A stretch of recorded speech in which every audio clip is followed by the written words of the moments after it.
Jadi bukan untuk diri kita sendiri, bukan hanya untuk sekali lagi kembali lagi diri dan seterusnya, atau kelompok dan seterusnya, atau agama dan keyakinan, tidak, tetapi untuk semua universal. Keimanan itu seperti itu. Jadi benar kalau kita sedang berbuat sesuatu, melayani, memberi, berbuat sesuatu bagi dan seterusnya, menghidupkan tidak. Artinya menghidupkan ini dapat membangkitkan enggak? Semangat, meyakini dan membahagiakan. Mau tidak mau datang dan menghampiri, datang dan berbagi. Dalam nama Bapa dan Putra dan Roh Kudus. Amin. Damai bersamamu. Dan bersama rohmu.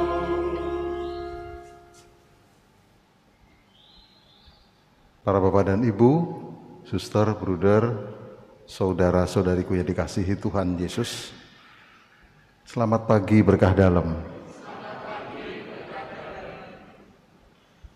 Intensi yang khusus sebetulnya mengingatkan kita. Di sini ada arwah Marcelina Yovita Titi Irawati, dan kepada semua juga yang sedang sakit, terutama COVID-19. Dan bahkan saat ini ada yang langsung tadi baru awal minta doa untuk sakit dari kena COVID, langsung tadi juga mendapatkan bahwa sudah dipanggil Tuhan, yaitu untuk Bapak Saryanto. Dan demikian juga untuk yang sedang sakit COVID, Boni Fasya, serta yang menjalankan operasi Justinus Budiharjo, kelahiran dari putra Rosemary Kinara, dan juga keluarga dari Rahmawati yang terkabulkan akan doa-doanya, serta mendoakan arwah Bonaventura Heri Purwanto. Saudara-saudariku yang dikasihi Tuhan, ketaatan akan prokes itu adalah tanda keimanan. Jadi jangan salah, kita sembrono, semaunya, tidak bisa nahan diri, semuanya kayaknya diserahkan Tuhan, tapi kita tidak taat akan protokol kesehatan ini, tidak mengimani, karena Tuhan menjalankan ini semuanya bersama-sama melalui orang lain, bersama-sama melalui orang banyak, bersama-sama melalui bangsa ini dan negara ini. Jadi kita tidak hanya berpikir soal diri kita sendiri, keyakinan iman kita sendiri, tapi berpikir juga tentang orang lain dan juga kepada Tuhan. Maka Injil hari ini mengingatkan kita juga, kalau kita berbuat sesuatu di dunia ini yang berkualitas dalam arti kata sekali berbuat, tetapi mencakup banyak hal yang positif, baik bagi diri, bagi orang lain, dan tentunya bagi kemuliaan Tuhan. Marilah saudara-saudara yang terkasih, kita merenungkan ungkapan segala sesal dosa kita di hadapannya, dan sekali lagi tanpa pengampunan darinya kita tidak mampu apa-apa. Kita tidak bisa bekerja sendiri, kita tidak bisa juga berbuat sesuatu keselamatan sendiri bersama orang lain, dan tentunya juga karena kebaikan Tuhan. Para Bapak dan Ibu, saudara-saudariku yang dikasihi Tuhan Yesus, sekarang sudah nggak kelihatan lagi, dan itu cerita lama, bahwa Kristus membangkitkan, menghidupkan orang mati. Sekarang pesan cerita ini untuk kita ke depan, dan untuk kehidupan kita yang percaya kepada Kristus bagaimana? Saya mendapatkan cerita dan saya melihat berkali-kali ada seorang bupati yang meninggalkan Kristus hanya dengan keimanan dan keyakinan yang salah. Ambil contoh juga dengan sekarang kebanyakan orang-orang yang udah percaya sama Tuhan. Percaya sama Tuhan tuh penyakit bisa hilang. Dan ada Tuhan, ada kekuatan dan sebagainya. Tapi kita tidak menjalankan prosesnya. Kita tidak menjalankan sesuatu hal yang diharapkan. Maaf, ini kebodohan iman. Kita bebas-bebas saja, oh ada iman kok, ada Tuhan kok. Pasti enggak? Kalau tidak menjalankan itu, sama sebetulnya. Kita selalu berpikir dulu, enggak benar tuh yang namanya India dan seterusnya. Sekarang matinya banyak karena keimanan. Jangan-jangan diri kita Indonesia ini juga yang sama sebenarnya, mengatakan karena keimanan, tapi kumpul-kumpul, tapi juga tidak taat akan prokes dan sebagainya. Itu maaf, menjadi sesuatu keimanan yang bodoh. Keimanan bukan itu. Sama juga dengan bupati yang meninggalkan Kristus dengan mengatakan luar biasa sekali. Kita pasti sudah tahu siapa, tapi saya tidak menyebutkan. Ternyata keselamatan itu, ternyata pengampunan dosa itu berasal dari diri kita sendiri, bukan dari orang lain, apalagi berasal dari Kristus dan sebagainya. Jadi nanti kita menghadap Tuhan itu, diselamatkan tidak, kita yang bertanggung jawab sendiri. Luar biasa sekali nih. Dibantu oleh Tuhan saja dengan kebaikan kita nggak mampu, gimana kita sendiri akan diampuni dosanya? Kita harus berjuang dengan keamalan kita, dengan keimanan kita, apalagi luar biasa. Ini maaf, sekali lagi kesalahan total. Kita tuh nggak akan pernah bisa selamat, kita tuh kan nggak bisa sampai kepada Tuhan kalau nggak Tuhan yang panggil, Tuhan yang pilih, Tuhan yang mau, dan Tuhan yang mengampuni. Coba ini yang menjadi dasar dulu. Maka juga sama di sini nanti dalam perbuatan yang disebut dengan the power of giving, kekuatan untuk pemberian itu jangan muspro, sia-sia, tidak ada arti dan gunanya, tetapi justru berguna bagi keseluruhan dan lengkap.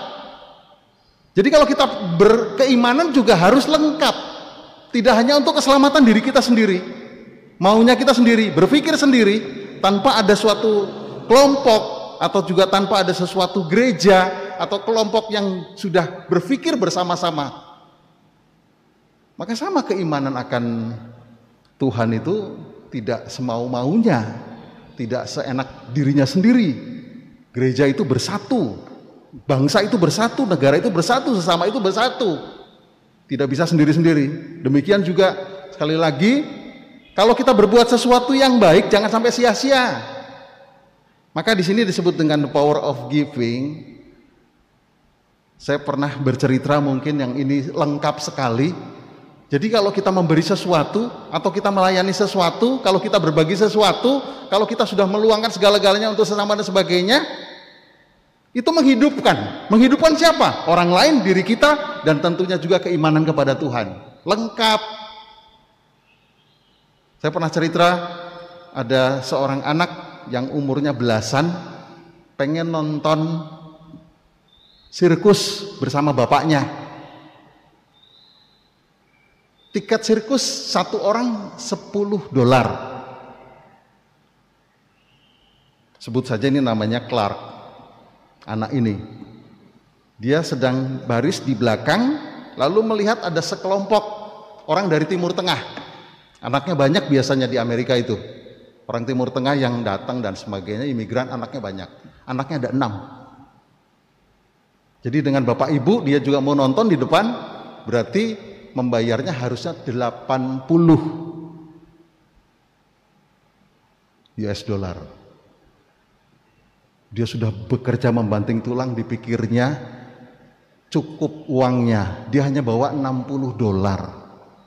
Sudah seneng anak-anaknya mau nonton sirkus. Yang 6 anak itu udah saling beri dan seterusnya. Tetapi ketika mengambil uang bapaknya, kok cuma 60, di situ harus membayar 80. Maka dia sedih sekali, bagaimana cerita dan seterusnya, pasti akan mengecewakan. Bapak ibu ini berbisik-bisik, kita akan pulang saja, nggak jadi nonton dan seterusnya. Tapi seorang bapak yang tadi dengan anak yang namanya Clark itu langsung memberikan $20 kepada bapak itu. Tadi bapak uangnya jatuh, ini saya kasihkan ke bapak sambil mengedipkan mata. silahkan pakai dan seterusnya untuk menyelamatkan anak-anak dan keluarganya, diberikan itu dan akhirnya keluarga itu 8 orang itu masuk dan nonton sirkus. Sedangkan bapak yang ini dengan anaknya pulang karena dia juga hanya membawa $20 dan dia tidak jadi nonton. Setelah pulang, anaknya ini bukannya sedih dan marah, tetapi senang sekali, bersukacita sekali, sudah menghidupkan kehidupannya, menghidupkan kehidupan orang lain, juga sungguh-sungguh sudah mendapatkan suatu teladan yang baik dari 2 orang bapak, yaitu bapak yang dari Timur Tengah dan juga bapaknya sendiri. Saudara-saudara yang terkasih dalam Kristus, cerita ini kayaknya sederhana, tapi sekali lagi coba direnungkan. Pada saat berbagi, memberi, melayani, apakah ada unsurnya itu bagi orang lain, ada juga bagi diri sendiri, dan bagi kemuliaan Tuhan itu menyelamatkan, menghidupkan, membahagiakan, atau mendapatkan suatu kebaikan. Dan jangan lupa, pada saat kita memulai memberi saja, apalagi sampai tidak ketahuan, itu tadi luar biasa. Apakah kita yakin baru kita memberi saja sudah 100 kali lipat Tuhan menggantikan saat itu segala-galanya? Tadi soal kehidupan, tadi soal kebahagiaan, tadi soal sukacita, itu nggak terbayar. Dia bisa membantu orang dan seterusnya, tidak terbayar. Apakah kita juga berbuat seperti itu? 100 kali lipat pada saat yang sama, kita betul-betul mendapatkan sesuatu hal. Nah, apakah saya selalu menghidupkan itu sekali lagi dengan memberi. Kalau saya selalu ulang, pemberian tidak semua dengan kasih, tapi kasih tanpa pemberian omong kosong. Saudara-saudara yang dikasihi Kristus, disinilah sebenarnya apa yang diberikan kita kepada. Satu, apakah itu menghidupkan? Yang kedua, apalah menghasilkan suatu kebaikan berkelanjutan? Dan satu lagi adalah kebahagiaan, membuat bahagia siapa saja, dan juga menyelamatkan. Ini dari bacaan pertama, bacaan kedua, dan Injil ini dirangkum begitu kuat sekali dan luar biasa. Kekasan kita dekat dengan Tuhan, kekasan kita betul-betul beriman itu. Jadi bukan untuk diri kita sendiri, bukan hanya untuk sekali lagi kembali lagi diri dan seterusnya, atau kelompok dan seterusnya, atau agama dan keyakinan, tidak. Tetapi untuk semua, universal. Keimanan itu seperti itu. Jadi benar, kalau kita sedang berbuat sesuatu, melayani, memberi, berbuat sesuatu bagi dan seterusnya, menghidupkan tidak. Artinya menghidupkan ini dapat membangkitkan enggak? Semangat, meyakini dan membahagiakan. Mau tidak mau datang dan menghampiri, datang dan berjalan, datang dan memberi, datang dan berbagi. Mau tidak mau, kalau mau menghidupkan tuh ya begitu. Tidak diam saja dan tidak berbuat apa-apa. Yang kedua, menghasilkan sesuatu iman enggak? Suatu kebaikan. Maaf kalau kita berbuat sesuatu hanya untuk tertuju kepada diri kita sendiri, kita hanya cari untung diri kita sendiri, kita berbuat sesuatu supaya diri kita nyaman dan enak, malu. Tuhan menggantikannya lebih dari itu. Nggak usah dicari pun, nggak usah diminta pun, Tuhan sudah memberikan lebih dari itu. Apalagi kebaikan tidak perlu diungkap-ungkapkan dan diketahui banyak orang bahwa diri kita tertuju kepada diri kita. Hanya Tuhan yang tahu. Ini juga seorang bapak yang memberikan, hanya bapak itu yang tahu. Tidak perlu diketahui anaknya dan sebagainya. Ini lengkap sekali. Kita kalau berbuat sesuatu juga lebih sangat bagus kalau tidak diketahui orang dan tidak memuji diri kita.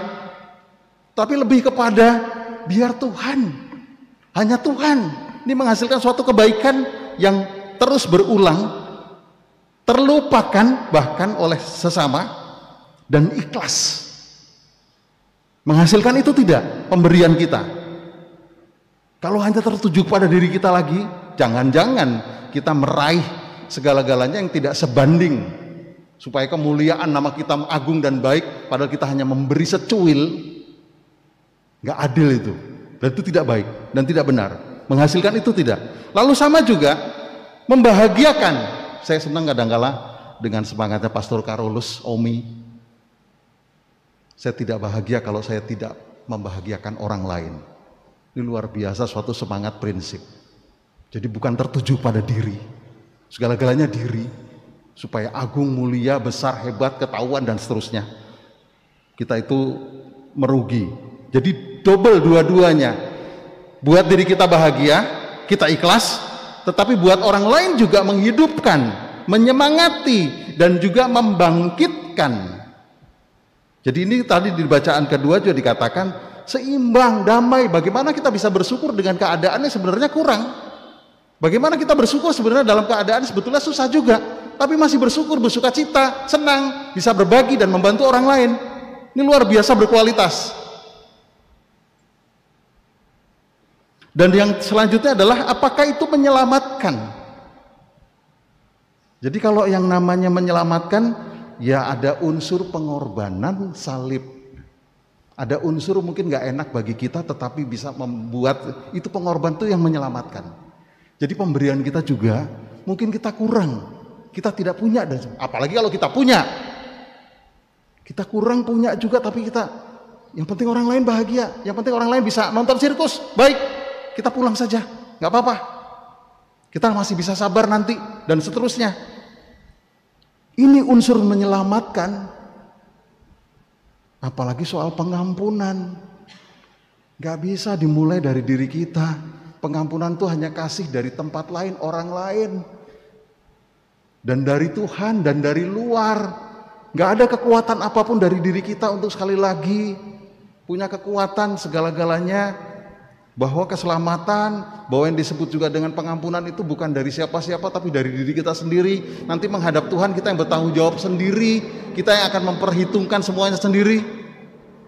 Tidak, justru karena kebaikan Tuhan itulah. Maka saudara-saudara yang terkasih dalam Kristus, mari kita merenungkan apakah sungguh apa yang kita hidupi, yang kita juga lakukan, layani, berbuat, berbagi, memberi, betul-betul berkualitas tidak?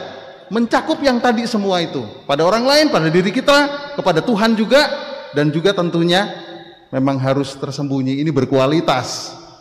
Tidak usah harus kembali lagi langsung kepada kita, atau juga langsung kita mendapatkan kelipatannya, kita ngejar itu, apalagi juga sampai kita hanya mencari itu, kita tidak ikhlas dan seterusnya.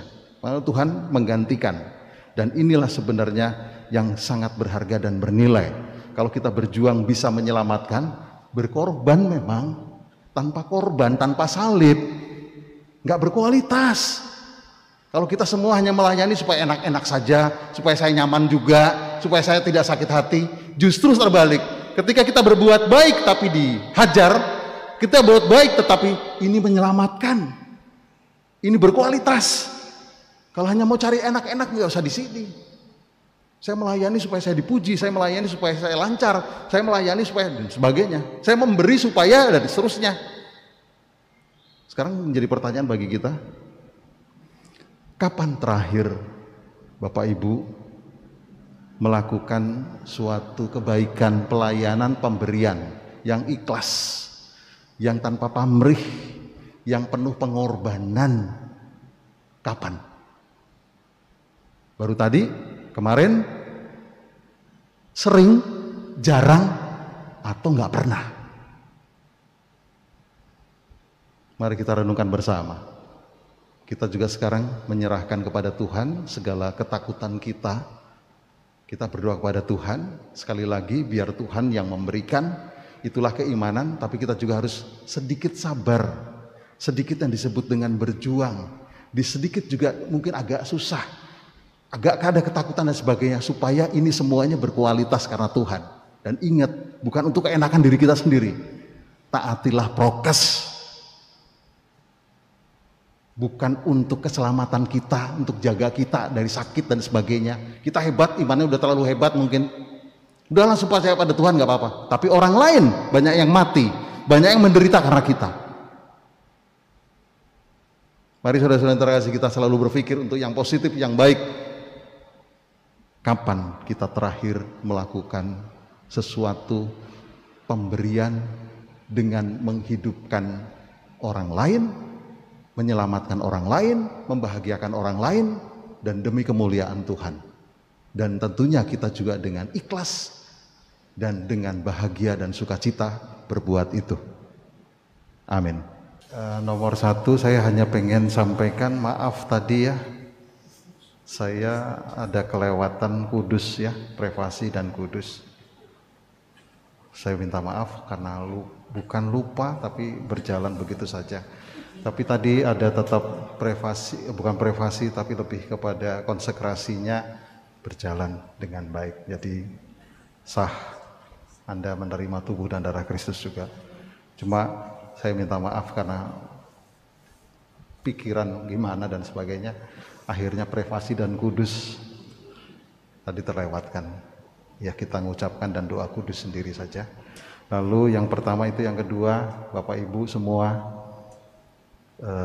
kesetiaan atau yang disebut juga dengan keimanan atau juga menjalankan prokes itu tidak hanya untuk di gereja, tapi seluruh kehidupan kita, baik di tempat kerja kita, baik di lingkungan rumah kita atau keluarga kita dan seterusnya, tangga kita dan sebagainya. Jadi bukan hanya di sini, tapi syukur-syukur, makanya yang sakit, yang tidak sehat nggak usah datang ke gereja, nggak apa-apa. Itu kita memikirkan kesehatan orang lain, bukan hanya diri kita. Jadi yang sakit atau tidak sehat dan umur dibatasi, ya sudah taat saja dan nggak apa-apa. Dan Tuhan tahu semua. Itu yang sering kadang-kadang kita ngerasa lebih beriman tuh kalau berdoa dan sebagainya dan datang. Ini tidak menyelamatkan. Nanti suatu saat akan menjadi lebih baik lagi. Tuhan bersamamu dan bersama rohmu. Semoga saudara-saudari sekalian selalu dilindungi dan dibimbing oleh berkat Allah yang Maha Kuasa, Bapa dan Putera dan Roh Kudus. Saudara-saudari sekalian, perayaan Ekaristi sudah selesai. Syukur kepada Allah. Marilah pergi kita diutus.